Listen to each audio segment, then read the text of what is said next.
नमभीष्टदोहम्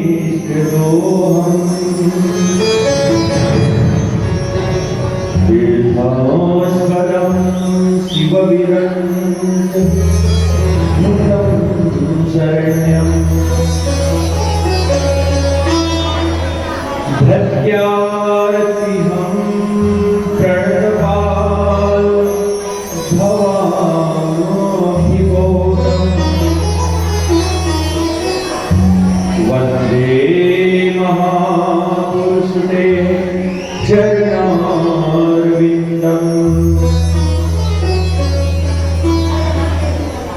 विनायकं गुरुं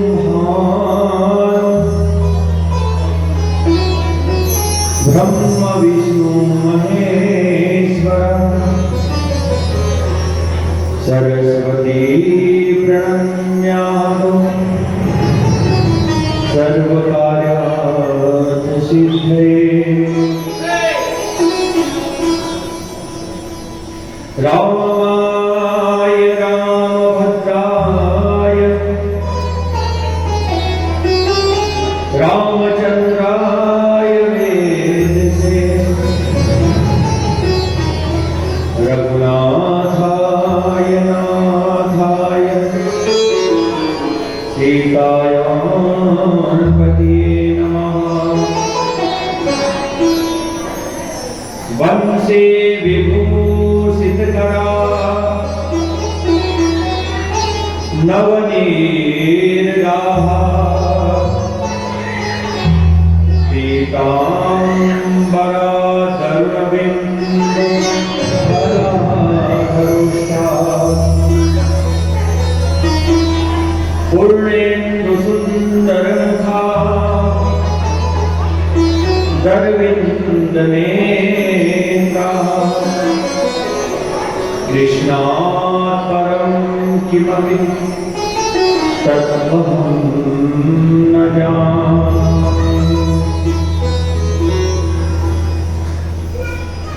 मृत्युञ्जय महारुद्र त्राहि मां शरणागतम् जन्म मृत्यु जरा व्याधि पीडितं कर्मबन्धने। या देवी सर्वभूतेषु स्मृतिरूपेण संस्थिता नमस्तस्यै नमस्तस्यै नमस्तस्यै नमो नमः।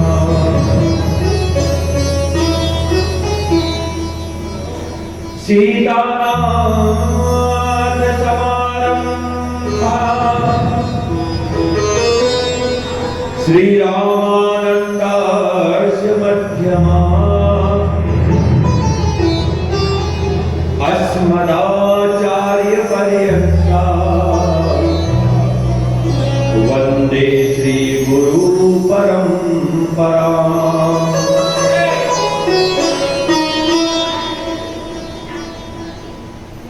श्री गुरुचरण सरोज रज निज मनोहर वरणो रघुवर विमल जसु जोदायक फलचार। बुद्धिहीन तनु जानिके सुमिरो पवन कुमार। बल बुद्धि विद्या देहु मोहि हरहु कलेश विकार। शिव समान दाता नहीं विपद विदारणहार। लज्जा मोरि राखियो शिव नंदी के असवार।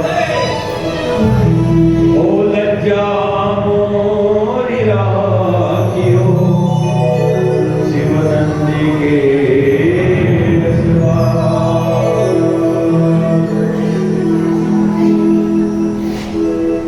बोली सांवरिया सेठ की जय।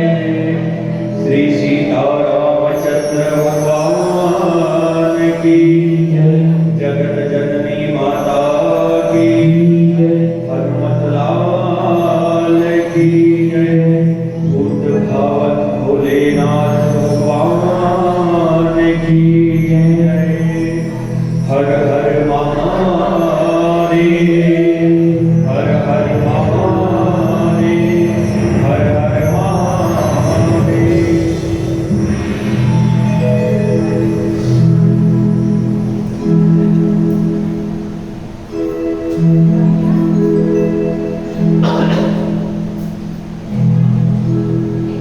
अनंत कोटि ब्रह्मांड में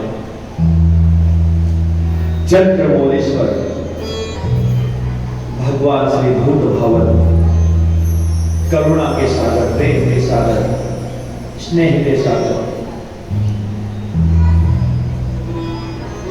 प्रभु भोलेनाथ और उनकी पावन गाथा शिव पुराण के स्वरूप में ऐसे पावन चरणों में कोटि कोटि नमन करते हैं। और जिनके पावन प्रांगण में हम बैठ करके भगवान शिव की गाथा, इस कथा को श्रवण कर रहे हैं, जैसे भगवान श्री राघवेंद्र सरकार, उनका पूरा परिक्रमा जगत जननी, ऐसी पावन शक्तियों के चरणों में बारंबार नमन। और भक्त शिव पुराण की इस पावन सरिता में स्नान करने के लिए आए वे सभी भक्तवृंद, माताएं, भक्तजन, हमारे साथीगण, सभी को व्यासपीठ की ओर सभी का बहुत बहुत स्वागत और सभी को दीजिए श्री कृष्ण। आइए हम अपने मन और अपनी वाणी को पवित्र करते हैं और भगवान भोलेनाथ शिव के चरणों में समर्पित करते हैं।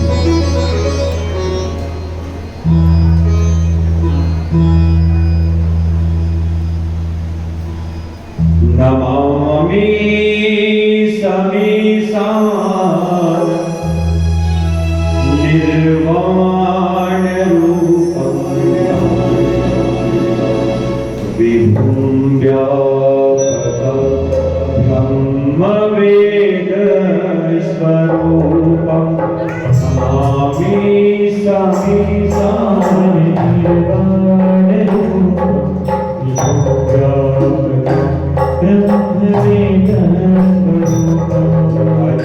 निर्गुणं निर्विकल्पं निरीहं भजेऽहं। निर्गुणं निर्विकल्पं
ललाटकुण्डलं भूषणेत्रं विशालं प्रसन्नाननं नीलकण्ठं दयालो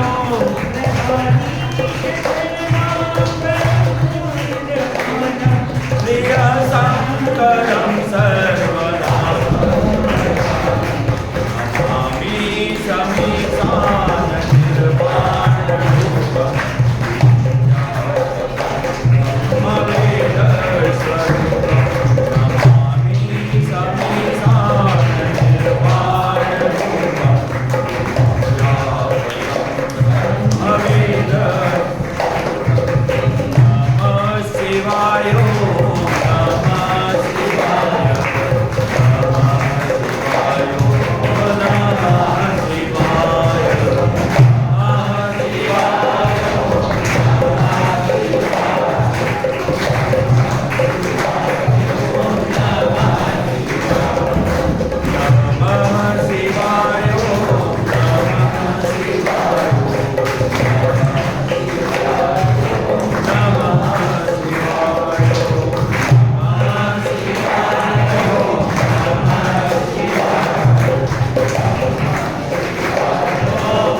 Namaste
रुद्राष्टकमिदं प्रोक्तं विप्रेण हरितोषये ये पठन्ति नरा भक्ताः तेषां शम्भो प्रसीदति। भोलेनाथ भगवान की जय।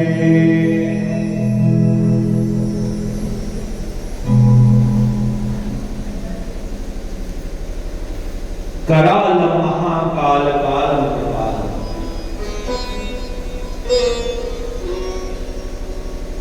जिसके आगे उस काल को भी हार मानना पड़ता है, हार माननी पड़ती है। ऐसे कालों के काल भगवान भूत भवन भोलेनाथ महाकाल।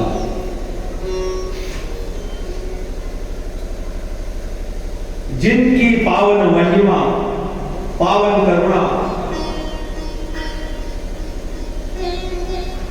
पूर्ण होने पर भी इतने भोले भाले रहते हैं कि ऐसे ही स्नेह मान से भक्तों के ऊपर करुणा बरसा देते हैं, कृपा बरसा देते हैं।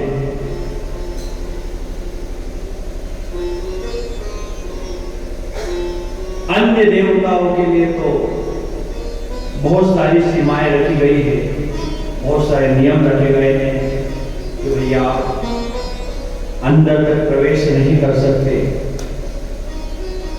आपकी एक सीमा रहती है कि आपको वहां से अंदर नहीं जाने दिया, क्योंकि एक परंपरा है और शास्त्रों का सिद्धांत भी है। परंतु जहां जाकर के सारे नियम टूट जाते हैं, ऐसा धाम है मेरे भोलेनाथ का।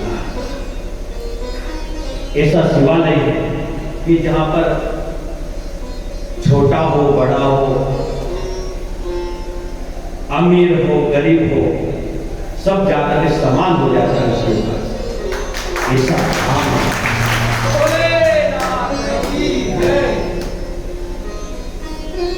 जहां हर एक को आने की अनुमति दी जाती है, ऐसा दर है उसका। उसके बाद भी ये जीव यदि उस शिव से ना जुड़े तो इससे दुर्भाग्य की कोई बात नहीं है। बड़ा दुर्भाग्य है हमारा कि मानव जीवन पाकर के हमने उस शिव को इस जीव में नहीं बसाया। और यहाँ तो ये नियम भी नहीं रखा गया कि साहब आपको द्रव्य की आवश्यकता लगेगी, बहुत सारे धन की आवश्यकता लगे भगवान के पूजन में। भगवान को तो कुछ भी नहीं चाहिए भैया, आपको जो पत्ते मिले, जो भी वृक्ष, भगवान उसको सहजता से स्वीकार कर देते। भैया ये भी नहीं मिले तो जल लेकर के आ जाओ, तो भी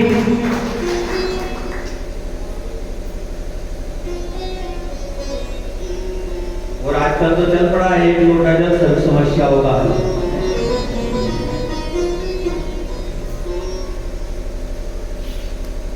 तो समस्या क्या है जीवन में? समस्या यही है, जीवन मरण की समस्या भैया। बाकी समस्याओं से लड़ने के लिए हम बैठे हुए हैं और उनसे हमें ही लड़ना है। हम छोटी छोटी समस्याओं को लेकर के भगवान के पास ना जाए। ये घर गृहस्थियों की समस्या है।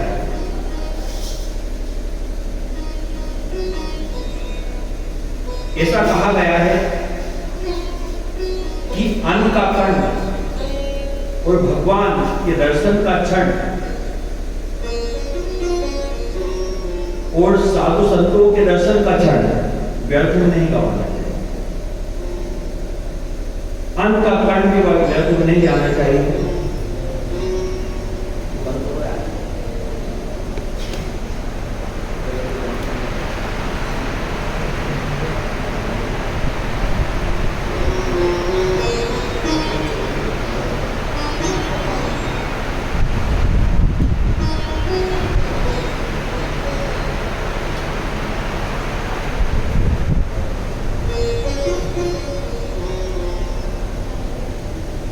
कभी योग संयोग से आपको साधु संतों की संगति मिल जाए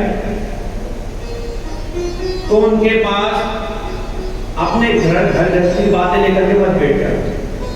और हमारे दिमाग में क्या रहता है कि हम कोई साधु संत सिद्ध पुरुष मिले, पास में गए, घर में ये समस्या है, उन समस्याओं को लेकर कभी मत जाओ। क्यों नहीं यार? क्योंकि भैया वो फूट छोड़ चुके वो शिष्य को। जो सन्यासी साधु संत है वो तो घर को छोड़ चुके, वो क्या बताएंगे आपसे? वो तो यही कहेंगे भैया छोड़ दो। वो जो परेशान होकर निकल गए वहां से, वो कुछ एक ही पंथ बताएंगे कि आप भगवान की शरण में आ जाओ। उनके पास कभी भी समस्याओं को लेकर के नहीं जाना। समस्या यदि हो तो यही ले जाना कि हे प्रभु, हे सद्गुरु, हमें भगवान के चरणों की सेवा कैसे मिले, वो चरण कैसे मिले, और उनकी कृपा हमारे ऊपर कैसे बने। और जब तक कृपा नहीं होगी ना भैया, कुछ भी काम बनने वाला नहीं है।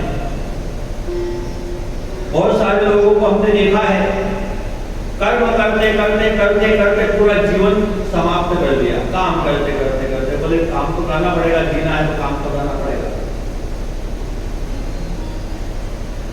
तो भैया काम के बीच में भी एक समय ऐसा निकालो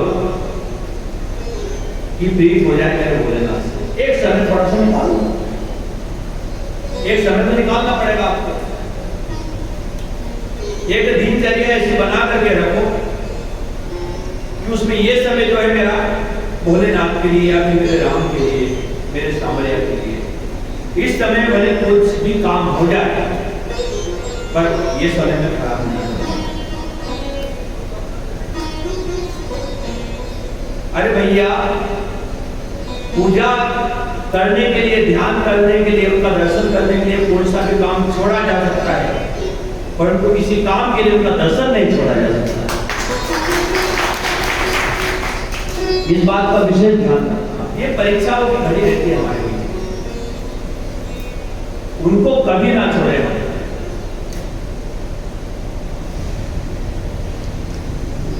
भगवान को कभी ना छोड़े। काम को छोड़ दो एक बार, थोड़ा देर से हो जाएगा, कोई नहीं बिगड़ेगा, पर काम के लिए कभी उनको मत छोड़ना।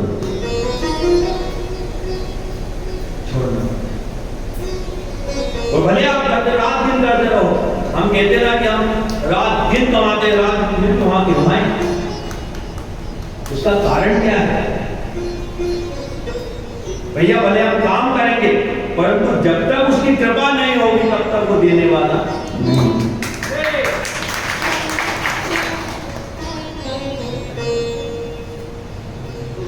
परिश्रम करे चाहे कितना भी कोई, कृपा के बिना काम होता नहीं है। परिश्रम करे चाहे कितना भी कोई, कृपा के बिना काम होता नहीं है। परिश्रम करे चाहे कितना भी कोई, कृपा के बिना कुछ होता नहीं। परिश्रम करे चाहे कितना भी कोई, कृपा के बिना कुछ होता नहीं।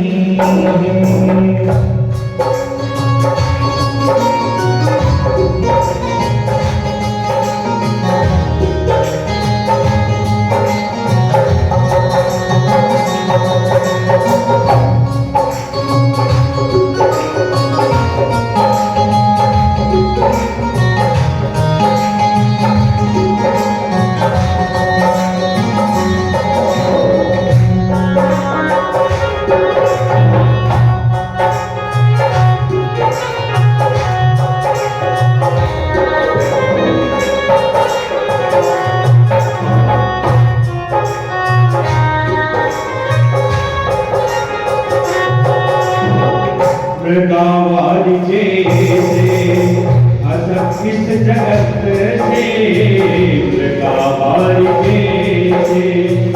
असक्ति जगत में मृगावादी किसे बोलते हैं? मृग जो होता है ना भैया, उसको भले पानी ना हो तो फिर से पानी दिखाई देता है। तो वो साधारण बात आपको बता दूं, गर्मी के दिनों में हम सड़क में जाते हैं तो भले वो चमकते और हमें लगता है कि दूर तक पानी भरा हुआ है, हमें लगता है ना कि वहाँ पे पानी, पर वो पानी देता नहीं, ये मृगावादी तो नहीं वो दिखाई देता। वो संसार का काम क्या है, माया का काम क्या है, जो नहीं हो दिखाना। मृगावादी से असत इस जगत में, मृगावादी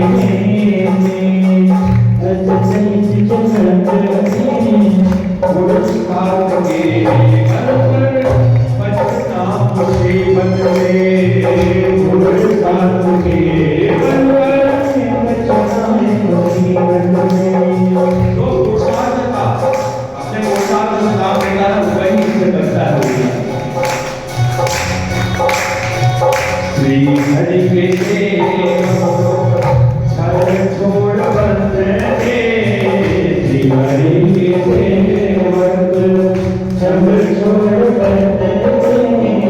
उन्हें फिर संसार चलता नहीं, उन्हें चलता नहीं।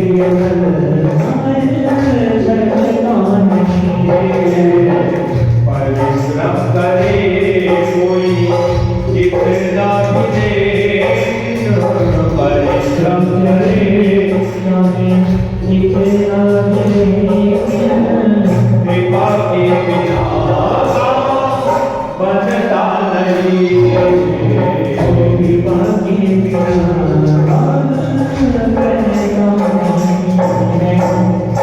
भैया हम चाहे कितना परिश्रम करें, जब तक उसकी कृपा नहीं होगी उसे हम नहीं मिला लेंगे अपने साथ,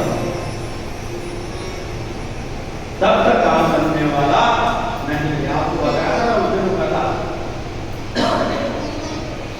पिता ने फैसला किया था उनका,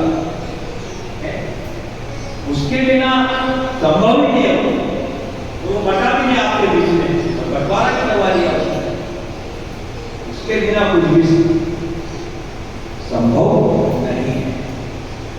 तो जीवन में एक रिक्ति स्थान है भैया, जब तक वो शिव में नहीं आएगा हमारा जीवन अधूरा है। हमारे अंदर भले जो वैसे संपन्नता आ गए हो, संपन्नता तो आ जाएगी, तो कोई ऐसा बेटा होता है कि जिसको माया नहीं सताती है, कोई एक होता है, वरना उनके वेश आने के बाद ऐसा भी सीधा सारा पूरा कर हो जाता है, हो जाता है, वो कहा गया है शास्त्रों में।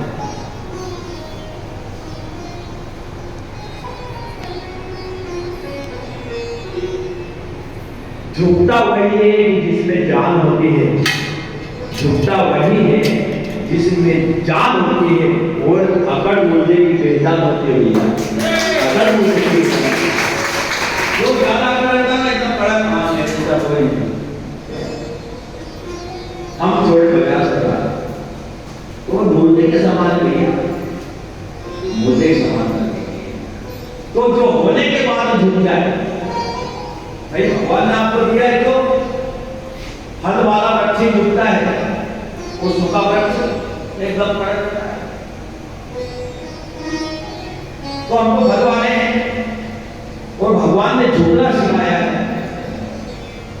तो हम झुके, नमे उसके सामने झुक गए तो हमारा कल्याण निश्चित है।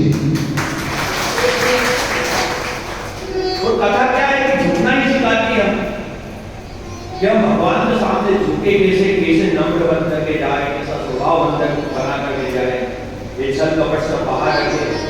और एक बात तो ध्यान रखना कि मंदिर में भी जाओ आप संसार की बातों को मत करो, मंदिर में केवल ध्यान लगाते हो तो ध्यान का केंद्र है मंदिर। देवालय जो होता है ना, शिवालय जो होता है ध्यान का केंद्र है, वहां जाकर केवल ध्यान लगाया जाता है। और वहां जाने के बाद आपको कोई सारी बातें निकाल ली, क्या है मंदिर में क्या किया था, कौन सी दवाई छाटी, क्या करा,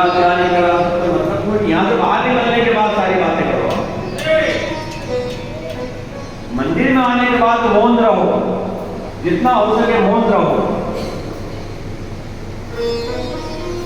भगवान का कीर्तन करो, भगवान का श्रवण करो, कथा का श्रवण करो, नाम को जपो। क्योंकि यहाँ आने के बाद यदि हम भगवान का एक नाम भी लेते हैं ना देवालय में जाकर के, तो उसका फल अनंत गुना हो जाता है भैया, अनंत गुना हो जाता है।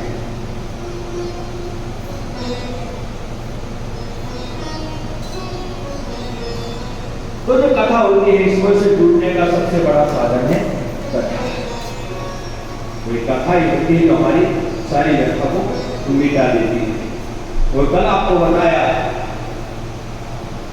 भगवान भोलेनाथ का मंगलमय विवाह। विवाह को क्या भगवान केवल लीलाएं करते हैं, केवल लीला करते हैं। एक बार माता पार्वती ने सहजता से भगवान भोलेनाथ से पूछी है कि परमात्मा, हे भोलेनाथ, मैं आपसे पूछना चाहती हूँ, पहले तो मुझसे गलती हुई थी, सती के स्वरूप में अहंकार आ गया था, परंतु अब पूछना चाहती हूँ कि ईश्वर जिस राम का आप भजन करते हो, तो क्या वो दशरथ का बेटा राम है? या फिर कोई कहता है निराकार परमात्मा है? तो इस साकार और निराकार में क्या फर्क है? एक तो साकार स्वरूप बना लिया उसने, और एक निराकार जो योगियों के द्वारा देखा जाता है, उसका स्वरूप क्या है? भगवान भोलेनाथ ने कहा कि हे पार्वती, सबसे पहले तो तुम्हारा प्रश्न ही अलग है। जो सबसे पहले साकार और निराकार को देखता है, वह बुद्धि या तो उसने कोई ज्ञान नहीं दिया, या फिर कोई अच्छे गुरु का संग नहीं दिया। अरे वही साकार और वही निराकार, वो योगियों के लिए निराकार बन जाता है और अन्य संसारियों के लिए साकार रूप में प्रकट हो जाता है। जैसे रूप में हम जल को यदि हम ले लें, आप जल को लेना है, जब 5 की गिलास में तो 5 की गिलास का आकार का बन जाएगा वो। कटोरी में लेंगे कटोरी का आकार का जल हो जाएगा, प्लेट में लेंगे वो छोटे आकार का हो जाएगा जल। और फिर उसी जल को यदि हम ले जाकर फ्रिज में रख देंगे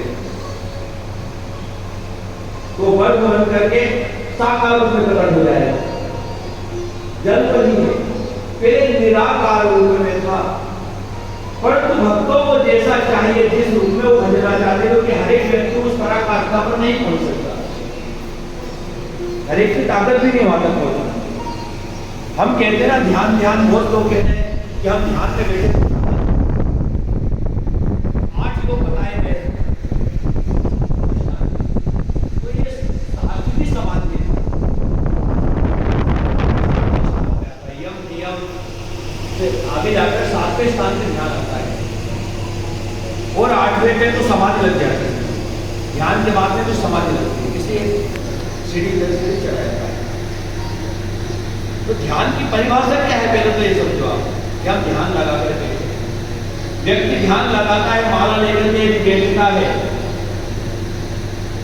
उसके बाद फिर मन पूरे संसार में घूमता रहता है।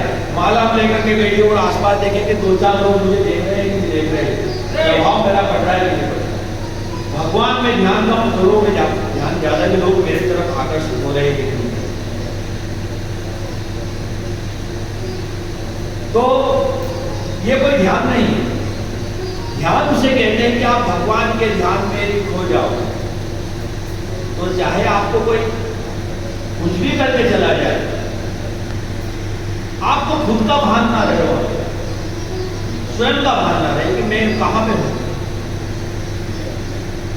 किस जगह पे बैठा हूं, मेरे पास कौन आया है कौन गया है, उस चीज का हमें भान ना रहे, उससे ध्यान नहीं पड़ा। उसके बाद तो समाधि लग जाती है। उसके बाद जो 8वां योग है वो समाधि योग है। तो अपने ध्यान में बहुत बड़ी बात हो रही है। हम तो केवल दर्शन कर ले भगवान के, इतना ही बहुत है। ध्यान तक जाने में हमें काफी समय लग जाएगा। कितना भी कोशिश करें हम, ये तो हमारे ऊपर भी लागू नहीं होता। माला करते तो मन इधर उधर जाता है,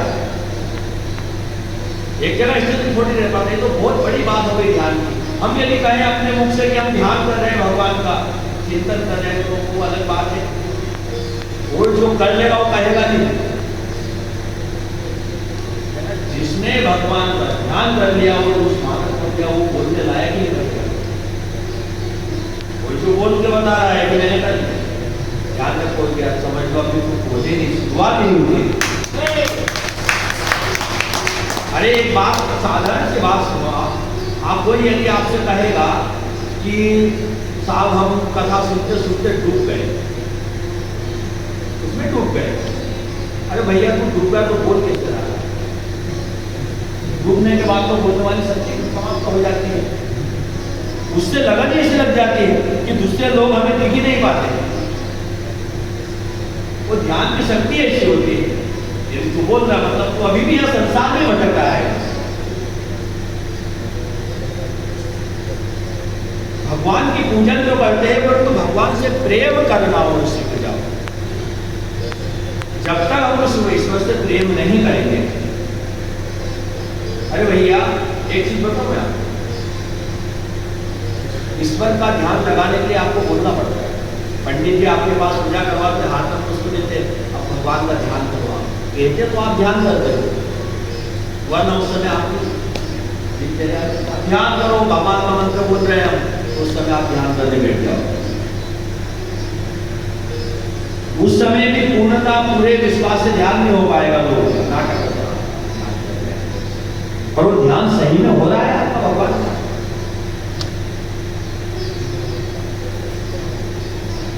अच्छा दूसरी बात बताऊं, मैं आपको बोलने में बात अच्छी लगती है, तो बोल रहा हूं मैं आपसे।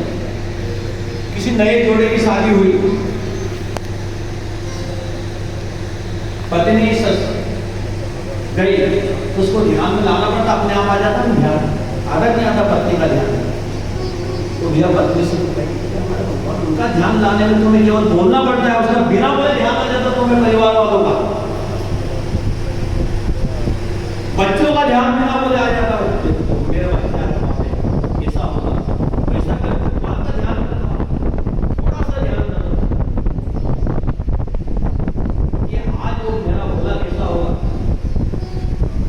आज मेरा राम कैसा होगा। अरे हमने घर में कुछ बनाया, आज उनको थोड़ा सा भोग लगा। अरे भगवान की पूजा तो कर रहे हैं, प्रेम करना हो तो सीखो उन गोपियों से कि प्रेम करना क्या होता है। अरे वृंदावन से मथुरा ज्यादा दूर नहीं था, 8-10-12 किलोमीटर की दूरी होगी। वृंदावन से मथुरा की दूरी 10-12 किलोमीटर की। फिर क्यों वो विराग के रस में रोती रही वृंदावन में गोपियां? चाहते तो सुबह से आके शाम को मिलकर वापस आ जाते,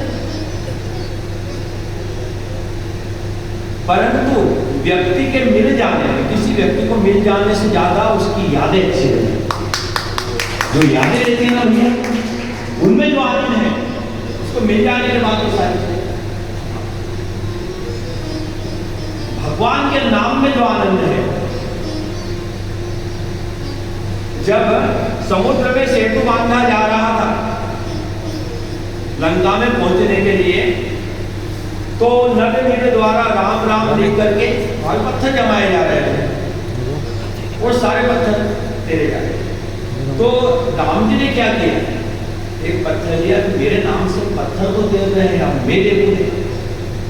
तो राम जी ने एक पत्थर उठाया और चुपके से छोड़ा, वो जैसे पत्थर को छोड़ा, पत्थर डूब गया। अब ये लीला हनुमान देख रहे थे कि राम जी अभी चुपके चुपके क्या कर रहे हैं, पत्थर डूब गया। राम जी आए, हनुमान जी को बोले प्रभु क्या कर रहे हैं? बोले मैं देख रहा था कि मेरे नाम से पत्थर तैर रहे हैं, तो मैं भी तो छोड़ कर देखूं पत्थर तैरता कि नहीं तैरता। तो मैंने पत्थर डाला हनुमान, तो पत्थर डूबता है, ये कैसे? तो बोले प्रभु इतनी सी बात नहीं समझ पाया? बोले क्यों? अरे जिसे आप छोड़ दो उसको डूबना ही डूबना है, जिसे वो छोड़ देगा वो डूब ही जाएगा। वो जिसके वो नाम लिखा गया उसका, केवल नाम से व्यक्ति गिर जाएगा, उसका नाम ले लो व्यक्ति गिर जाएगा। जरूरी नहीं वो मिले हमें, हमें केवल उसका नाम का सहारा मिल जाए तो हमारा कल्याण हो जाएगा। केवल नाम मिल जाए उसका, वो नाम दे तो दिया उसने पंचाक्षर के रूप में आपको, जपो। और जपते जपते जपते जपते जपते जपते जपते वो समय आएगा जब वो खुद कभी आपको दर्शन में, सपने में भी दर्शन दे दे तो कल्याण समझ लेना, मेरा जीवन ये जन्म लेना मेरा सफल हो गया है। सपने में भी दर्शन हो जाए तो जन्म लेना सफल हो गया। ऐसे तो क्या दर्शन देगा वो, नहीं जन्म मिल जाएगा। अरे मेरा जो दूसरा जन्म लगा है भगवान कृष्ण के स्वरूप में समाये, वो दूसरे जन्म में समाये मेरा जी। एक जन्म क्या दो जन्म लग गए मेरा जी। मेरा जी वृंदावन में भगवान कृष्ण के मित्र की पत्नी थी। मेरा जी कौन थी? भगवान कृष्ण के मित्र की पत्नी। वो जब उनका विवाह हुआ तो मीरा के परिवार वालों को समझाया था कि तेरा विवाह हो रहा है गोकुल में, तो ध्यान रखना तेरे पति का एक मित्र है कन्हैया, उससे तू बच कर के रहना। यदि एक बार तू उसके सामने आ गई तो वो छलिया ऐसा है कि अपने नैनों के बाण में ऐसा हो जाएगा कि तू निकलने वाली नहीं। वो डोली जा रही थी उसकी। अब ये कन्हैया रास्ते में आए, भैया कन्हैया रास्ते में आए तो मित्र को बोले, मित्र रुको, तनी भाभी का चेहरा तो दिखाओ हमें, भाभी का चेहरा कैसा है? तो डोली के पहले झट हुई रहती थी। बोले तेरी भाभी है, तू देवर जाने देंगे। तो कन्हैया गए और वो हटाई तो उसको घूंघट ओढ़ लिया, मुंह नहीं दिखाया, क्योंकि पिताजी ने कहा था, माताजी ने कहा था तो छलिया से बच करके रहना। अब जैसे घूंघट ओढ़ा, बोले भाभी मैंने तो आपका चेहरा तो दिखाइए कि मेरे मित्र की पत्नी आके है कैसी, हमारी भाभी की है कैसी? बोले नहीं दिखाना।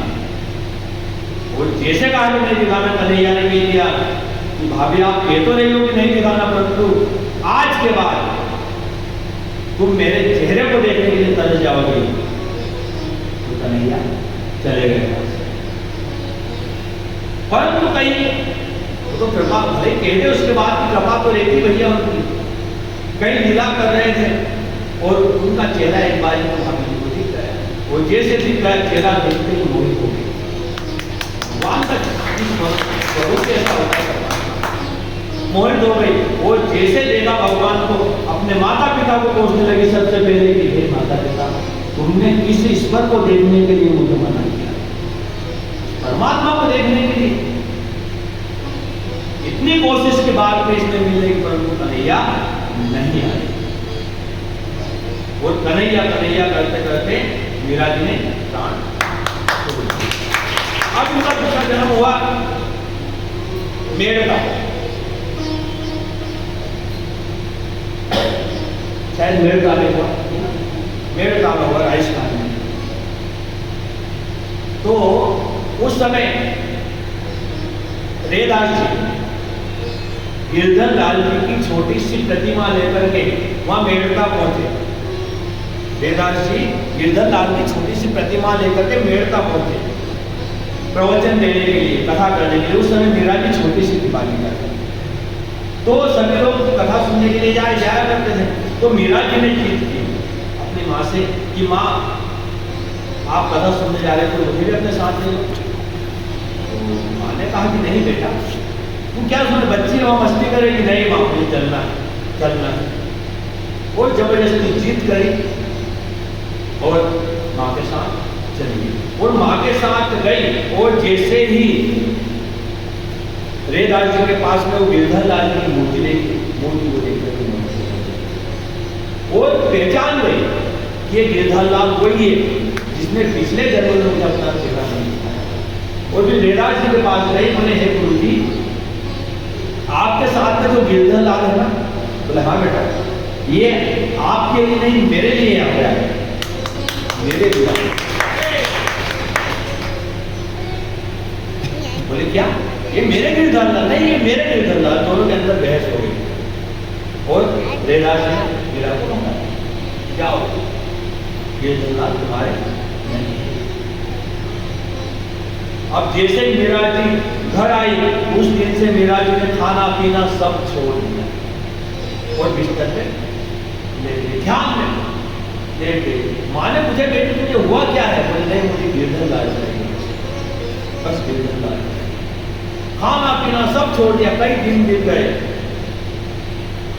आखिर गिरधर लाल को दया आई और स्वप्न में रेदास जी को दर्शन दिया कि हे रेदास जी, मैं वाकई में मीरा के लिए गया था, क्योंकि वो पिछले जन्म से प्यासी है, पिछले जन्म से मेरा इंतजार कर रही है, और मैं तुम्हारा सहारा लेकर मीरा से मिलने के लिए गया था। स्वप्न में कहा कि तुम जाओ, मेरी प्रतिमा लेकर मीरा को देकर जाओ, तभी वो कुछ खाएंगे। और जैसे ये बात सुनी, चले गए रेदास जी मीरा के पास। बोले मीरा, मैं गलत था, आप वाकई में गिरधर लाल तेरे लिए ही आए। और गिरधर लाल मीरा जी को, तब से मीरा जी ने एक ही बात, सबसे बड़ा यदि धन पाया मीरा ने तो गिरधर स्वरूप नहीं पाया। पायो जी मैंने राम रतन धन पायो, पायो जी मैंने राम रतन धन पायो, पायो जी मैंने राम रतन धन पायो, पायो जी मैंने राम रतन धन पायो।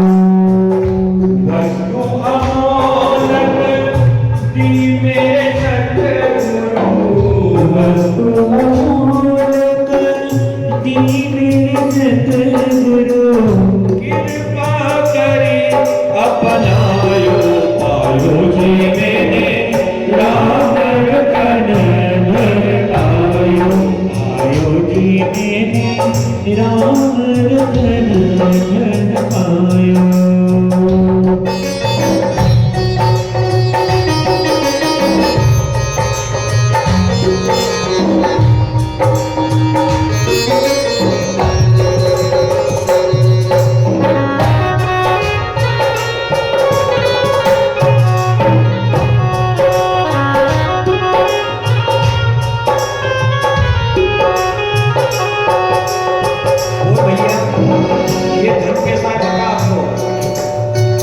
खर्च न फूटे, चोर न लूटे, खर्च न फूटे, चोर न लूटे, खर्च न फूटे, चोर न लूटे, खर्च न फूटे, चोर न लूटे, दिन दिन बढ़त सवायो, पायो जी मैंने राम रतन धन पायो, पायो जी मैंने राम रतन धन पायो, पायो जी मैंने राम रतन धन पायो, पायो जी मैंने राम रतन धन पायो। ये धन ऐसा होता है कि भले आप कितना भी खर्चा करो, बढ़ता ही जाता है। मैं यदि आपको कथा कह रहा हूं, सर थोड़ी मेरे पास कथा और ज्यादा बढ़ रही है, और ज्यादा इच्छा हो रही है, और ज्यादा कथा। ये जितना भी लुटाओ, जितना लुटाओ उतना बढ़ेगा। ये नाम का ऐसा धन होता है कि आप जितना लुटाओ उतना बढ़ता जाता है। और आपने सुना होगा कि मीरा जी कभी मृत्यु नहीं, मीरा जी साथ शरीर भगवान गिरधर लाल के अंदर समा गए। उसे बोलते हैं सच्ची भक्ति। भैया ये सच्ची भक्ति होती है।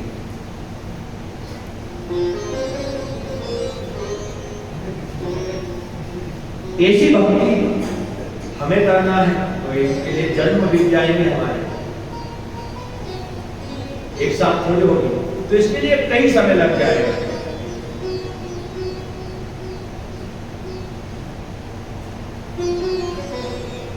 परंतु हमारे भोले बाबा की भक्ति ऐसी है भैया कि तत्काल फल देने वाली, केवल भोलेनाथ की है।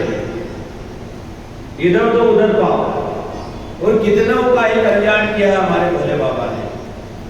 केवल कल्याण के ही स्वरूप है भोलेनाथ।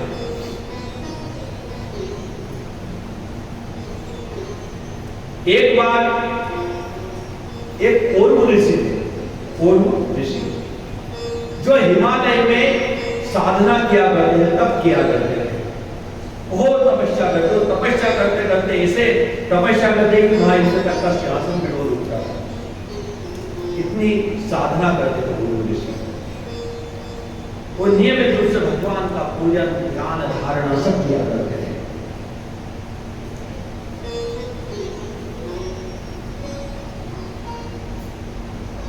एक बार की बात है, तपस्या कर रहे थे कि इधर इंद्र का सिंहासन डोला है। कोई यदि तपस्या करे, ध्यान करे, सबसे पहले इंद्र का सिंहासन डोलता है। और इंद्र का सिंहासन डोला तो इंद्र और देवता सब मिलकर के गए भगवान भोलेनाथ के पास, बोले हे भोलेनाथ, आप हमारी रक्षा कीजिए। वो और ऋषि हिमालय में तपस्या कर रहे हैं, क्या पता क्या हो, हमारे इंद्रासन से छीनने के लिए नहीं कर रहे। बोले ऐसा कुछ भी नहीं, ऋषि का ऐसा भाव नहीं, प्रभु आप हमारी रक्षा कीजिए। तो एक दिन की बात है, पूर्व ऋषि अपने ध्यान योग के बल से हिमालय से ऋषिकेश पत्र पुष्प लेने के लिए गए, पुष्प इत्यादि लेने के लिए गए। वो इधर भोलेनाथ आए उनकी कुटिया के पास, और भोलेनाथ ने अपना तीसरा नेत्र बोला तो कुटिया को भस्म कर दिया, पूरी कुटिया को, पूरे आश्रम को भस्म कर दिया वो ऋषि के। और भोलेनाथ वहां से चले गए। अब जैसे और ऋषि वहां पे पधारे अपनी कुटिया पर, अपने आश्रम पे, पूरे आश्रम को तहस तहस देखा, जलता हुआ, जहां देखो वहां आग जल रही है। और ऋषि को पता नहीं था कि किसने आश्रम को जलाया है। लिया हाथ में जल, और ऋषि बोले जिसने मेरे इस आश्रम को जलाया है, मैं श्राप देता हूं, वो भी जीवन भर ऐसा ही जलता है। जलाया था किसने? भगवान भोलेनाथ ने। अब जैसे और ऋषि ने श्राप दिया, भगवान भोलेनाथ का शरीर जलने लगता है, अंदर से जो तड़प होती है। अब क्या करें? भगवान नारायण से सलाह ली कि हे प्रभु, अब मुझे क्या करना चाहिए? मेरे अंदर कुछ ऐसी तड़प मची हुई है, अशांत हो रहा है, थोड़ा कोई जलन हो रही है अंदर, अब मैं क्या करूं? तो भगवान नारायण ने कहा कि हे प्रभु, हे भोलेनाथ, आपने जो पूर्व ऋषि का आश्रम जलाया है, उन्हीं के श्राप बस आपको ये भोगना पड़े। तो अब क्या करें जिससे मेरी जलन शांत हो? तो बोला हमारी रक्षा करने वाला गौ माता के अलावा दूसरा नहीं, दूसरा कोई नहीं है। तो सूर्य नमः, सूर्य मां सूर्य के पास गए, गौ माता के पास, और गौ माता ने अपने दूध की धार से भगवान भोलेनाथ का अभिषेक किया। और जैसे भगवान भोलेनाथ का दूध के द्वारा अभिषेक हुआ, भगवान भोलेनाथ को जलन शांत। दूध से अभिषेक क्यों नहीं किया जाता भगवान भोलेनाथ? इसलिए तो किया जाता है कि भगवान को बड़ा अच्छा लगता है, शीतलता प्राप्त होती है। अब यहां मैं आपको नियम बताऊं कि दूध कैसा होना चाहिए। जो सबसे पहला नियम तो एक ही, देसी गाय का शुद्ध दूध, उसी से भगवान का अभिषेक होता है, अन्यथा दूसरे नहीं। केवल देसी गाय का दूध, अन्य दूसरे ना भैंस का भी दूध नहीं होता, देसी गाय का दूध होना चाहिए। और उसमें भी एक नियम, दो गाय का दूध मिक्स ना हो, एक ही गाय का दूध है। और भी नियम बताओ, आप अभिषेक नहीं करवा पाओ, बताओ क्या पूरे नियम? सूर्य उदय से पहले जो दूध निकाला गया हो, सूर्य उदय ना हो उसके पहले जो दूध निकाला गया हो, उसका अभिषेक होगा सूर्योदय के बाद।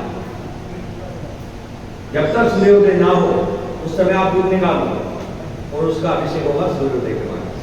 वो संध्या के समय यदि आपको रात्रि में अभिषेक करना है, तो सूर्य अस्त के पहले जो दूध निकाल लिया उसका अभिषेक होगा। ये नियम है। और दूसरा नियम,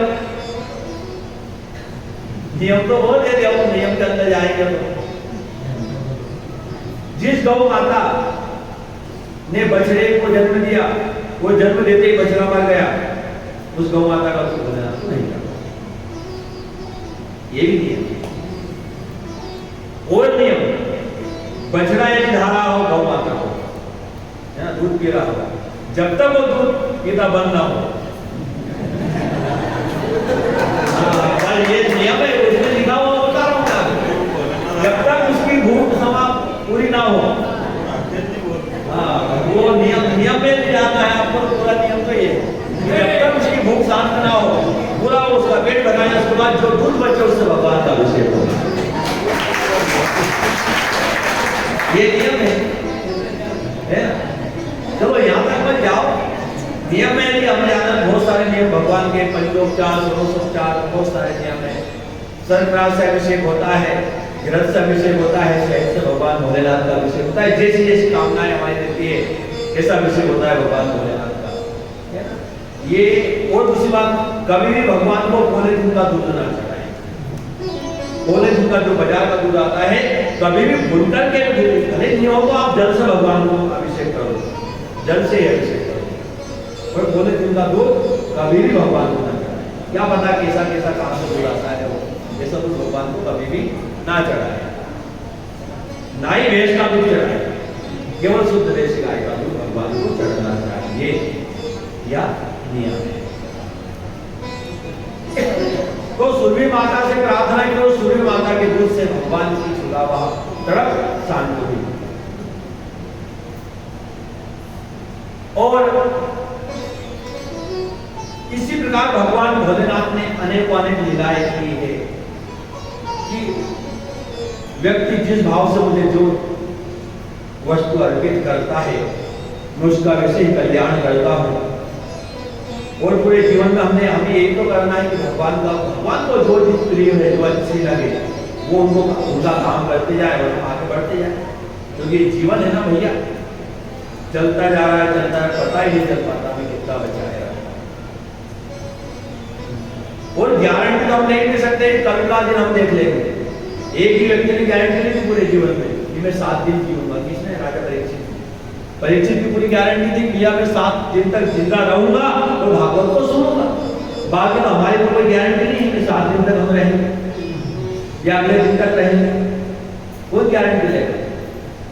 केवल एक ही व्यक्ति की गारंटी थी, 7 दिन तक चल।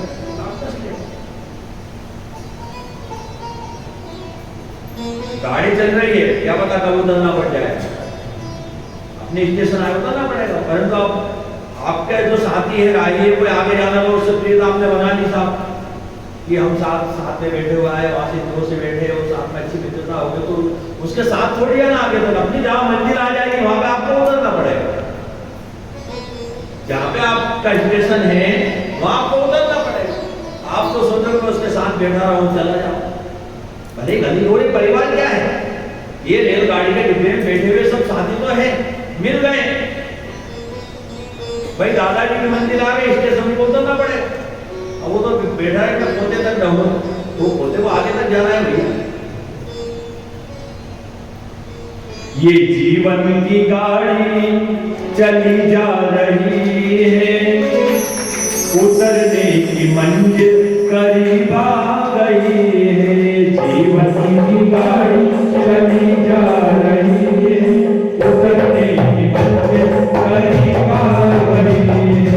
जीवन की गाड़ी चली जा रही है, उतरने की मंजिल करीब आ गई है। जीवन की गाड़ी चली जा रही है, उतरने की मंजिल करीब आ रही है। जीवन की गाड़ी चली जा रही है, जीवन की गाड़ी चली जा रही है, उतरने की मंजिल करीब आ गई है। उतरने की मंजिल करीब आ रही है।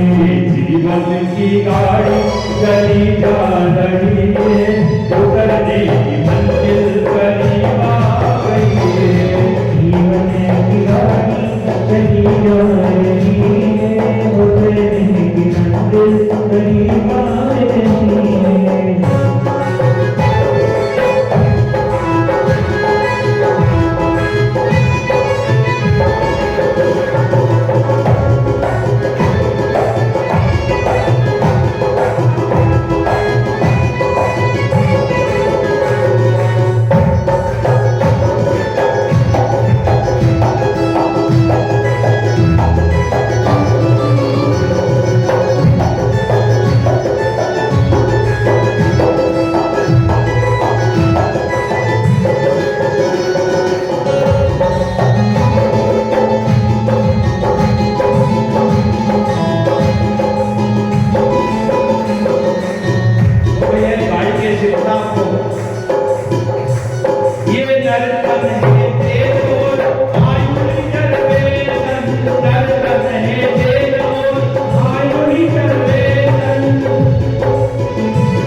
ये तेजी से रफ्तार चले जा रही है, तेजी से रफ्तार चली जा रही है, उतरने की मंजिल करीब आ रही है, उतरने की मंजिल करीब आ रही है।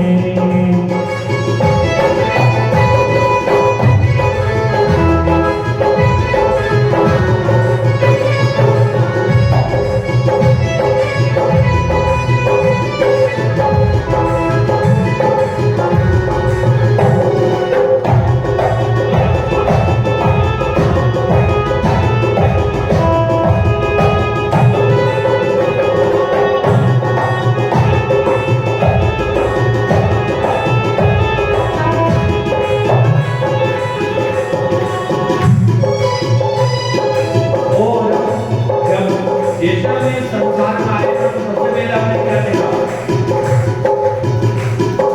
सबसे पहले देखा था बचपन का टेंशन,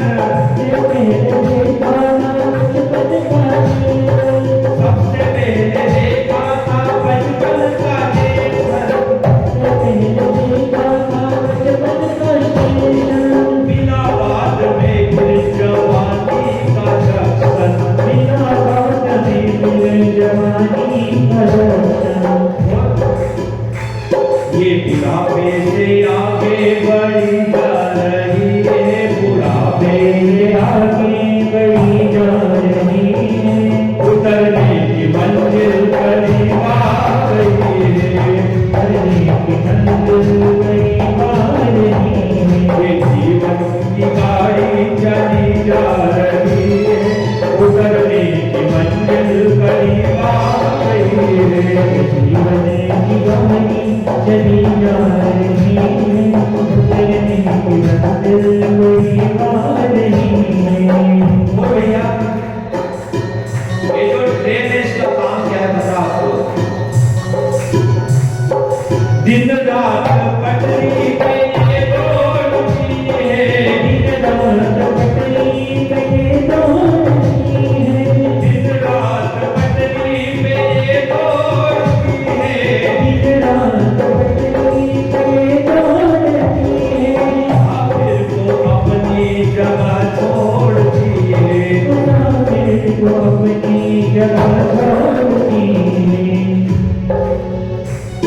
हमने ट्रेन का सफर तो किया होगा, आपने देखा होगा कि ट्रेन में जो एसी वाला डिब्बा होता है उसमें पेड़ कांच लगे हुए रहते हैं, खुलते नहीं हैं। उन कांच के अंदर क्या होता है कि अंदर का व्यक्ति तो बाहर देख सकता है, बाहर वाला अंदर नहीं देखता। तो जो अंदर बैठा है वो बाहर वालों को सब देख रहा है, परंतु हम इस माया को लेकर बैठे अंदर नहीं देख पाते। ये रास्ते के सब दृश्य दिखला रही है, रास्ते के उतरने की मंजिल करीब आ रही है, उतरने की गाड़ी चली जा रही है, उतरने की मंजिल करीब आ रही है, जीवन की गाड़ी चली जा रही है, उतरने की मंजिल करीब आ रही है, जीवन की गाड़ी चली जा रही है, उतरने की मंजिल करीब आ रही है।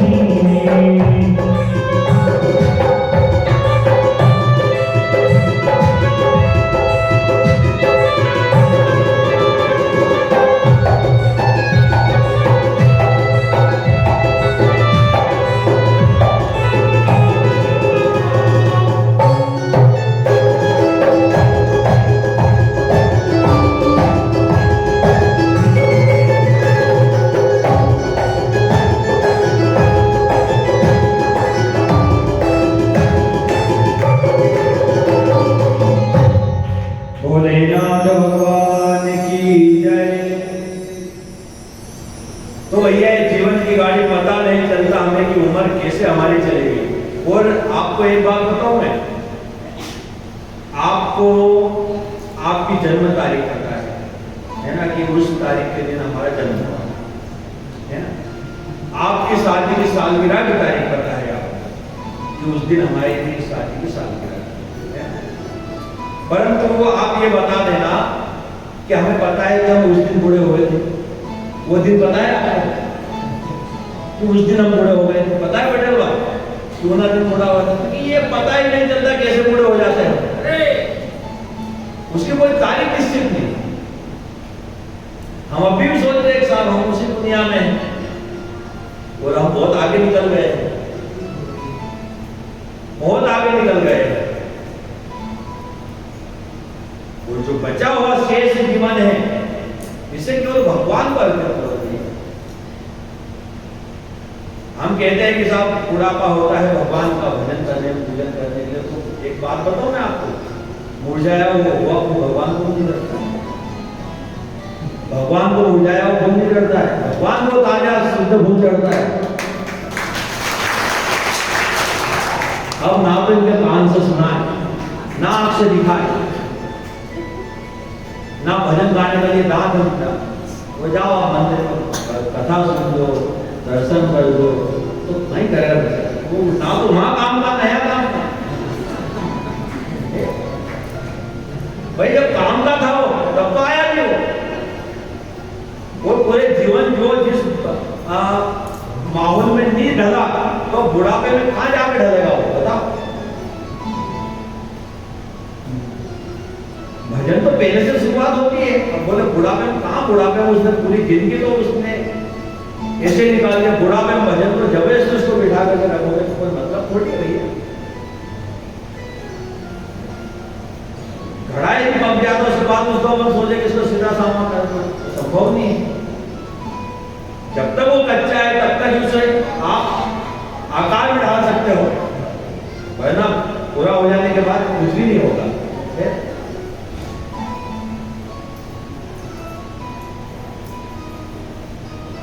तो यदि भजन करना है, पूजन करना है तो बचपने से उसकी शुरुआत होती है। और ये जिम्मेदारी माता पिता की होती है, हमारे बच्चे को हम कैसे धर्म की ओर मोड़े। और आजकल ये मोबाइल मीडिया ऐसा आ गया है कि सारी व्यवस्था इतने बिगाड़ रही है। जो देखो मोबाइल में लगा हुआ है, जो देखो इन चीजों में लगा हुआ है, और हमें पता ही नहीं रहता हमारा बच्चा कितने आगे निकल गया। तो बाद में पछताते हैं। छोटे छोटे बच्चों को देखो, छोटे छोटे जिन्हें बोलना भी नहीं सिखा, छोटे छोटे मोबाइल में एक चीज चला लेते हैं, सारी चीजों को चला लेते हैं। तो उनका बचपन वैसे ही समाप्त हो रहा है। और माँ बाप को भी क्या रहता है कि माताओं को क्या रहता है कि दे दो मोबाइल हाथ में और काम करने लगा, कम से कम चाले लग जाएगा। ऐसा नहीं कि उसका जीवन बिगड़ रहा है, वो खेलने कूदने की उम्र है उसकी, है ना, उसका जीवन आपने से बिगाड़ रहे हो।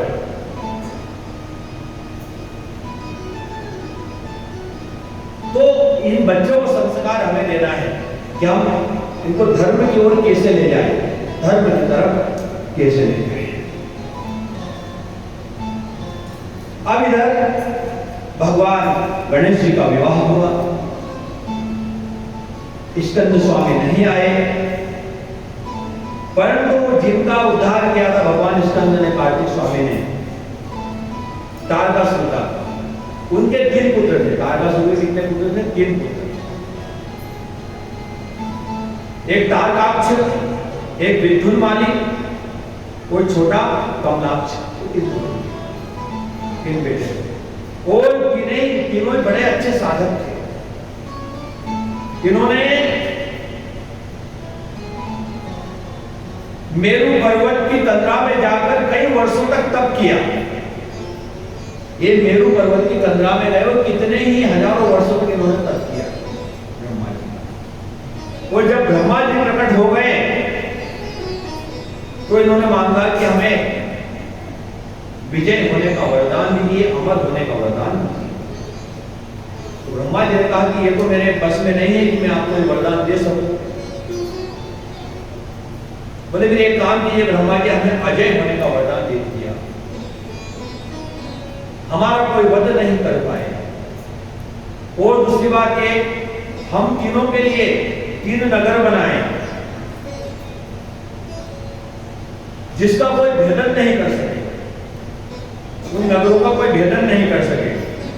तो जो तारकाक्ष था उसको स्वर्ण का नगर बना के दिया, और जो विद्युन्माली था उसको रजत का यानी चांदी का, और छोटा जो कमलाक्ष था उसे लोह का, वज्र का नगर बना के दिया। ऐसा महल बना के दिया जिसका कोई भेदन नहीं कर सके। अब ये पुण्यात्मा तो थे, असुर भले थे परंतु पुण्यात्मा थे। ऐसा नहीं कि ये भगवान विष्णु के कोई विरोधी थे, भगवान शिव के कोई विरोधी थे, ब्रह्मा के विरोधी थे। एक केवल देवताओं के विरोध में चलते थे बस। और इनमें जब ताकत आई, वो बल आ गया, तो देवताओं को उन्होंने परेशान करना आरंभ कर दिया। देवता परेशान हो गए, गए भगवान के पास, बोले हे भोलेनाथ, आप हमारी रक्षा कीजिए। वो तीनों असुर हमें दर दर भटका रहे हैं। तो भगवान भोलेनाथ ने कहा कि मैं उनका कुछ नहीं कर सकता, तो पुण्य की राह पर है, कोई गलत, वो ठीक आपको परेशान कर रहे हैं परंतु वो पुण्य की राह पर भी चल रहे हैं। यदि भगवान विष्णु चाहे कि उनका पथ धर्म से हटा करके अन्य ओर लगा दे, उन्हें भटका दे, तो कुछ हो सकता है। तो भगवान विष्णु की शरण में गए और विष्णु द्वारा उनके आचार को भ्रष्ट किया। आचार विचार जो उनके थे उनको भ्रष्ट कर दिया। फिर शिव के द्वारा, देवताओं के द्वारा शिव की स्तुति और विश्वकर्मा के द्वारा एक सुंदर से रथ का निर्माण किया गया। और भगवान शिव भोलेनाथ उस रथ पर चढ़कर के रवाना हुए और उस समय भगवान का नाम पशुपतिनाथ पड़े। बोले पशुपतिनाथ भगवान की। पशुपतिनाथ अब आरूढ़ हुए और सबसे पहले गणेश पूजन किया भगवान भोलेनाथ ने। गणेश पूजन करने के बाद अब आप कहोगे ये कथा क्या थोड़ी बहुत आगे पीछे हो जाती है? गणेश जी आदि अनादि है। मैंने आपसे कहा था कि देवता जो होते हैं साकार रूप में होते हैं, निराकार रूप में भी होते हैं। पहले भी थे और बाद में भी थे। उन्होंने उस समय साकार रूप ले लिया, परंतु गणेश जी पहले से भी थे। ऐसा नहीं कि बाद में आए गणेश जी, निराकार रूप में थे, बाद में भी साकार रूप ले लिया।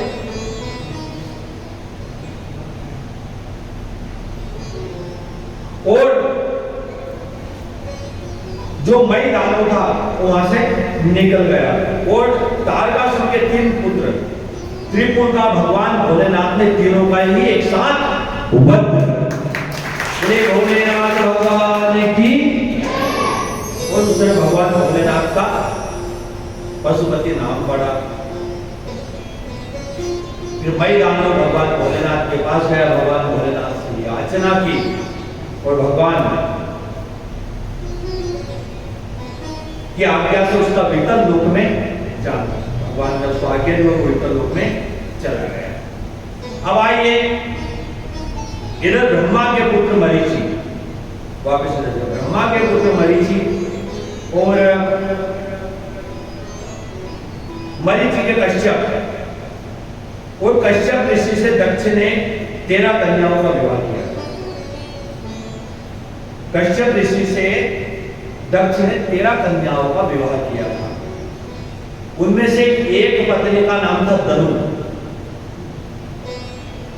सबके अलग अलग कथा से नहीं कहेंगे, एक पत्नी का नाम था धनु, और उस धनु के भी अनेक पुत्र थे। उनमें से एक पुत्र का नाम था विप्रचित्ति। क्या नाम था? विप्रचित्ति। और उसका पुत्र था दंभ। विप्रचित्ति का पुत्र था दंभ। और जो दंभ था ना, बड़ा ही धार्मिक था, भगवान विष्णु का बड़ा भक्त था, परंतु उस दंभ के यहां कोई पुत्र नहीं था। दंभ के यहां कोई पुत्र नहीं था, तो शुक्राचार्य को उसने गुरु बनाया और पुष्कर में जाकर के 1 लाख वर्ष तक उस दंभ ने तप किया। पुष्कर में गया और 1 लाख वर्ष तक उसने तप किया, और उसके तेज से भगवान विष्णु उसके पास गए, समझाया और कहा कि क्या चाहिए? तो बोले मुझे एक अच्छा पुत्र दीजिए जो बड़ा धार्मिक हो, पुण्यात्मा हो और मेरे तरह बलवान हो और आपका भक्त हो और त्रिलोकी को जीतने वाला हो, तीनों लोकों में उनके बराबर कोई ना हो, ऐसा पुत्र मुझे चाहिए। भगवान विष्णु से कहा तो भगवान विष्णु ने वर दे दिया। फिर पुत्र का जन्म हुआ और पुत्र का नाम शंखचूड़ हुआ। क्या नाम? शंखचूड़। ये क्या कथा है जो है शिवपुराणी सब नई कथा है आपके लिए। उसका नाम शंखचूड़ नहीं, आपके लिए क्या हमारे लिए भी नहीं है। ये दूसरी बात पढ़ रहा हूं तो सरल हो गई थी, मेरे लिए सारी कथाएं नई कथा है।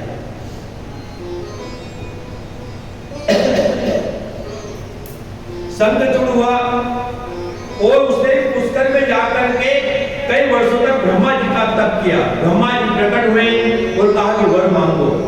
उसने कहा कि हे प्रभु, मुझे अजय होने का वरदान आप दे, मैं हमेशा अजय रहूंगी, विजय होती रहे। तो ब्रह्मा जी ने कहा कि तथास्तु, और तथास्तु कहा। उसके बाद ब्रह्मा जी ने कहा कि हे शंखचूड़, तुम बद्री का वन में जाओ। ये शंखचूड़ कौन था पता आपको? शंखचूड़ थे तुलसी के पति, जो तुलसी है ना उनके पति शंखचूड़।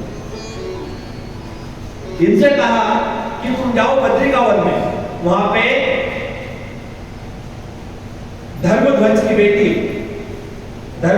बेटी तुलसी तपस्या कर रही है अच्छे वर के लिए, तुम जाओ उससे गंधर्व विवाह करो। अब शंखचूड़ गए बद्री का वन में और उस धर्मध्वज की बेटी तुलसी के पास गए और कहा कि हे कन्या, तुम किसके लिए तप कर रहे हो? उसने कहा कि मैं एक अच्छे पति के लिए, उसकी चाह के लिए तप कर रहे हो। फिर एक दूसरे के बीच में बातें हुई, एक दूसरे की परीक्षा भी ली गई। इतने में वहां ब्रह्मा जी प्रकट हो गए। तुलसी को कहा कि हे तुलसी, जैसे वर के लिए तुम तलाश कर रहे हो, शंखचूड़ से अच्छा वर तुम्हें नहीं मिल सकता। तब वहां शंखचूड़ ने तुलसी से गंधर्व विवाह किया, उसको लेकर के अपने नगर आ गए। अब तो तुलसी माता थी ना, ये बड़ी पतिव्रता थी, बहुत पतिव्रता, तन मन धन से अपने पति की सेवा करने वाली, और तन मन धन से अपने पति को ही भगवान मानने वाली थी।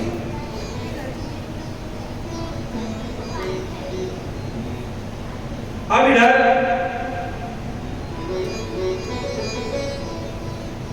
शंखचूड़ ने अपने बल के पराक्रम से, अपने बल से सभी देवताओं को जीत लिया और सभी को परास्त कर दिया। सभी देवता फिर परेशान हो गए कि अब हम क्या करें, किसके पास जाएं, किसके पास अपना दुखड़ा रोए। तो सभी देवता ब्रह्मा सहित विष्णु के पास गए, बोले हे प्रभु, हे विष्णु, हमारी रक्षा कीजिए। उस शंखचूड़ ने हाहाकार मचा रखा है, जहां देखो प्रलय जैसी स्थिति बन गई है और हमारे सिंहासन पे भी कब्जा कर लिया है, तो आप हमारी रक्षा कीजिए। सभी देवता गए, तो फिर भगवान विष्णु सहित भगवान शिव के शरण में गए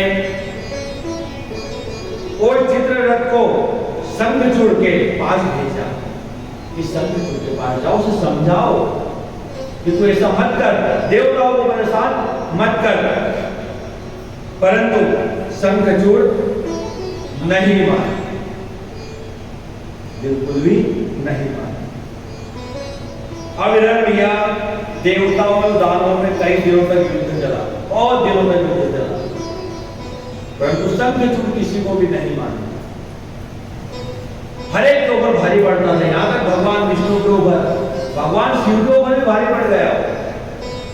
अजय होने का वरदान था ना उसे। और सबसे बड़ा उसका कवच क्या था?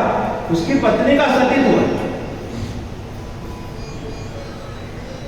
उसकी पत्नी जो तुलसी थी, उसका जो सतीत्व था, वही कवच बनकर के उसकी रक्षा कर रहा। अब देवताओं ने सभी ने भगवान विष्णु से प्रार्थना की, हे नारायण, आप भी हमारी रक्षा कर सकते हैं। बोले कैसे? कि आप जाओ और तुलसी का सतीत्व भंग करवाओ। उस वृंदा का तुलसी का सतीत्व। अब इधर शंखचूड़ युद्ध में गया तो भगवान नारायण ने इस शंखचूड़ का स्वरूप बनाया, नकली शंखचूड़ बन गए भगवान भोलेनाथ और पहुंच गए तुलसी के पास।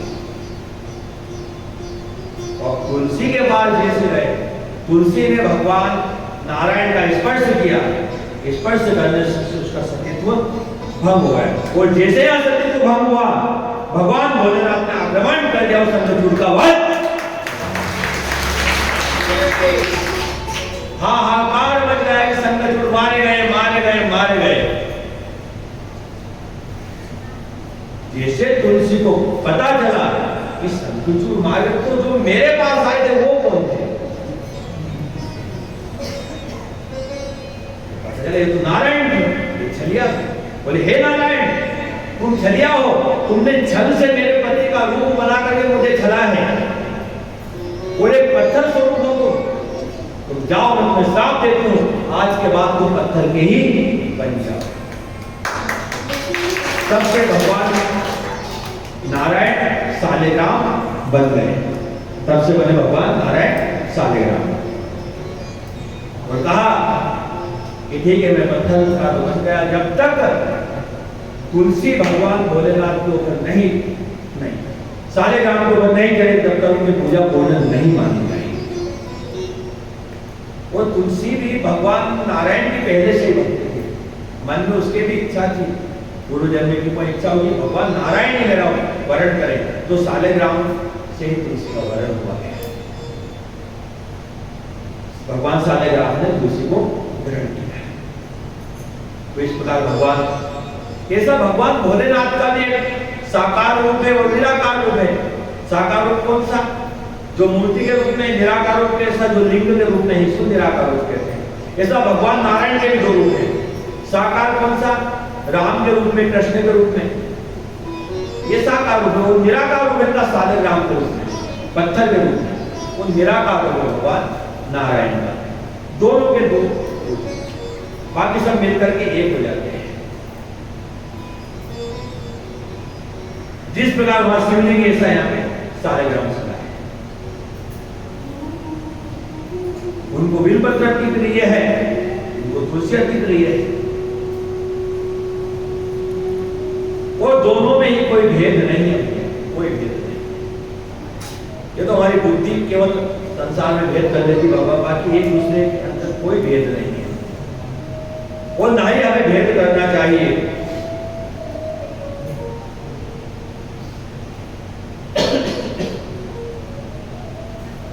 अब आइए, एक बार की बात है, भगवान भोलेनाथ और मां पार्वती गए काशी में, अपनी लीला के चलते चलते घूमते रहते भगवान भोलेनाथ और मां पार्वती। और काशी से निकल के चले गए मंदराचल पर्वत की, मंदराचल पर्वत की। और वहां इन्होंने क्रीड़ा क्रीड़ा की। क्रीड़ा क्या की? मां पार्वती ने मजाक मजाक में भगवान भोलेनाथ के नेत्र मूंद दिए, आंखों पर हाथ रख दिया। अब हाथ रखने के कारण भगवान के नेत्र बंद हो गए। अब भगवान के नेत्र जैसे बंद हुए, चारों ओर अंधकार छा गए। भगवान भोलेनाथ के नेत्र जैसे बंद हुए ना, चारों ओर अंधकार छा गया। जहां देखो वहां अंधकार ही अंधकार।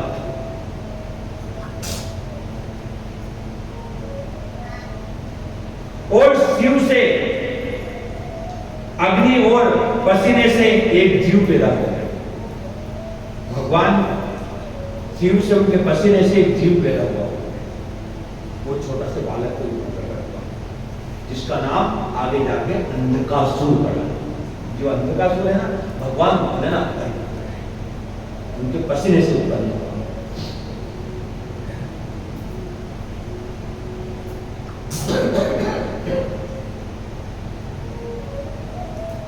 और शिव ने कहा कि हे देवी, माता पार्वती ने पूछा कि हे भोलेनाथ, ये सब क्या अंधकार कैसे हुआ? और ये जो बालक है कौन है? बोले तुमने जो किया उसका परिणाम है ये। तुमने अभी मेरी आंख बंद की थी, इससे संसार में अंधकार छा गया और एक पुत्र पैदा हो गया,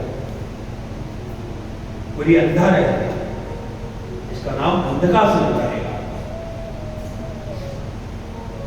बोले हे प्रभु क्या करें? बोले कुछ नहीं देवी, जो भी होता है जगत के कल्याण के लिए होता है,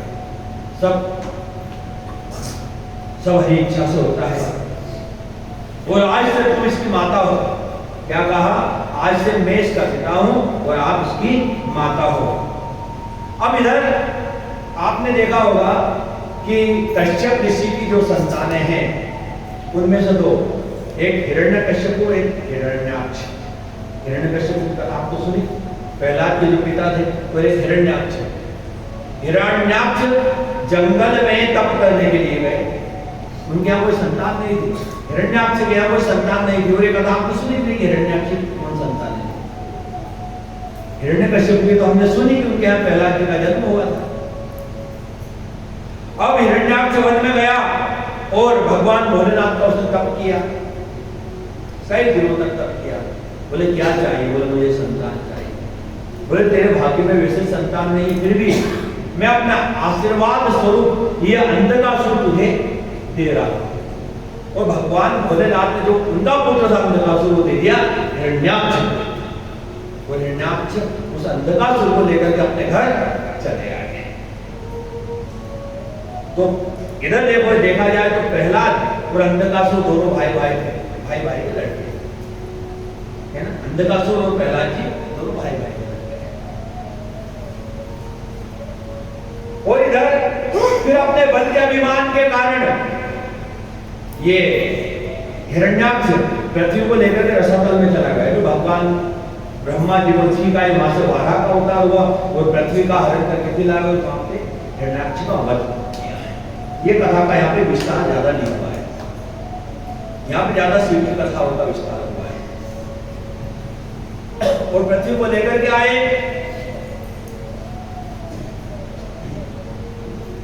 और फिर हिरण्यकश्यप भगवान से वेद रखने, जो हिरण्यकश्यप था ना, भगवान नारायण से क्यों वेद रखने लगा था पता आपको? इसलिए रख रहा था कि भगवान नारायण ने उसके भ्राता हिरण्याक्ष का वध किया, इसलिए भगवान नारायण से वेद रखने लग गया था। वो ये तपस्या करने गया था या भी जंगल में, परंतु वहां भी तोते ने उनकी तपस्या भंग कर दी और नारायण नारायण का उच्चारण करते करते पत्नी कयाधु ने गर्भदान दिया। और फिर उन्होंने कई वर्षों तक तप किया और फिर आशीर्वाद मांगा ब्रह्मा से, ना जल में ना थल में, ना आकाश में ना भूमि में, ना अंदर ना बाहर, या इस संसार में किसी जीव से मैं ना मरूं। इस प्रकार का उन्होंने आशीर्वाद दिया।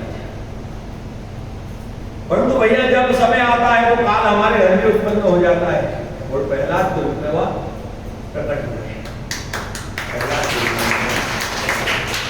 भागवत में इसका बड़ा विस्तार इस कथा का, परंतु इसको संक्षिप्त रूप में बताया गया है। प्रहलाद के रूप में उत्पन्न हुए। प्रहलाद के साथ में क्या क्या हुआ आपको पता ही नहीं। पहाड़ से गिराया गया, होलिका के साथ जलाया गया। और सत्य होता है ना भैया, भले सत्य परेशान हो सकता है परंतु पराजित नहीं हो सकता। और पूछा हिरण्यकश्यप ने कि तू बता कि तेरा भगवान कहां है। और यही बात हमारी बुद्धि में भी आती, भगवान आखिर है कहां। अरे भगवान आप बताओ कि कहां नहीं है। जहां देखो वहां भगवान, जल थल अगन आकाश पवन केवल उसी का तो है भैया। और हे पिताजी आप भले मुझे मारना चाहो, कुछ करना चाहो, आप मेरा कुछ भी नहीं कर सकते। क्यों नहीं कर सकते? कि मेरा रक्षक मेरा भगवान है। क्योंकि मारने वाला है भगवान, बचाने वाला है भगवान। मारने वाला है भगवान, बचाने वाला है भगवान। मारने वाला है भगवान, बचाने वाला है भगवान। मारने वाला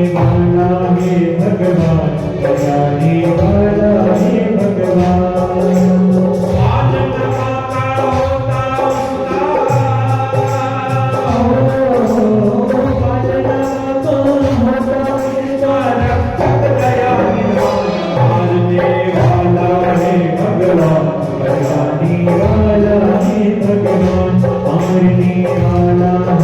भगवान, बचाने वाला है भगवान।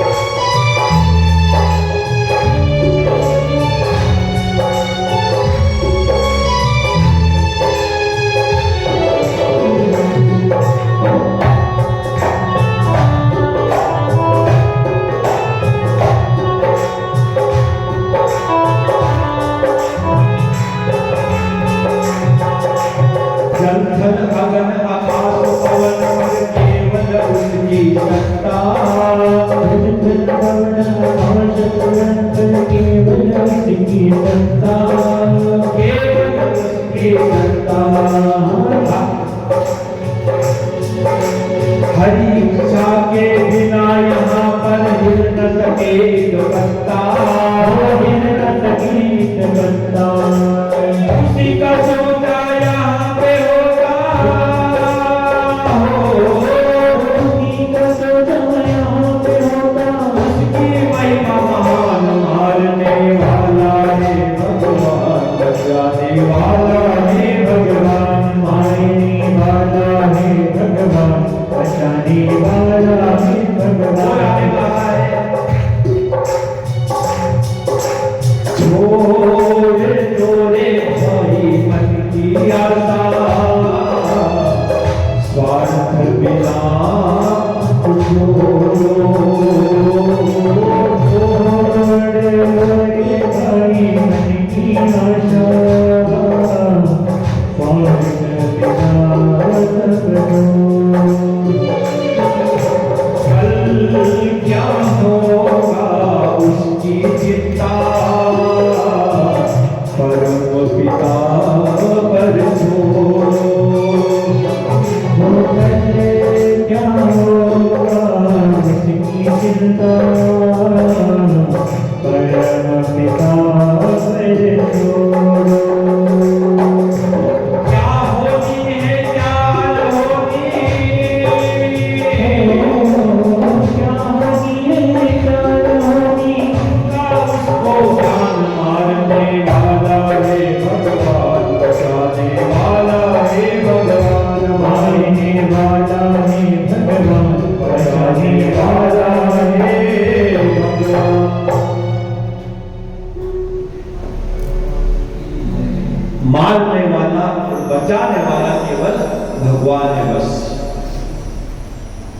वही मारता हुआ ऊपर जाता है। पूछा हिरण्यकश्यप ने कि बता तेरा भगवान कहाँ है? तो प्रहलाद ने कहा कि इसी जगह बता दो जहां मेरा भगवान नहीं है, हर जगह बैठा हुआ है। हे पिताजी मेरे अंदर भी है और आपके अंदर भी है, परंतु उसको खोजने वाला चाहिए, कोई होता है खोजने वाला। बोले कहाँ कहाँ है? बोले हर जगह पर है। बोले इस खंबे के अंदर भी तेरा भगवान? बोले हाँ यहाँ भी विराजमान है। गदा लेकर जब पहुंच गए हिरण्यकश्यप को दिया भगवान नरसिंह, नरसिंह भगवान की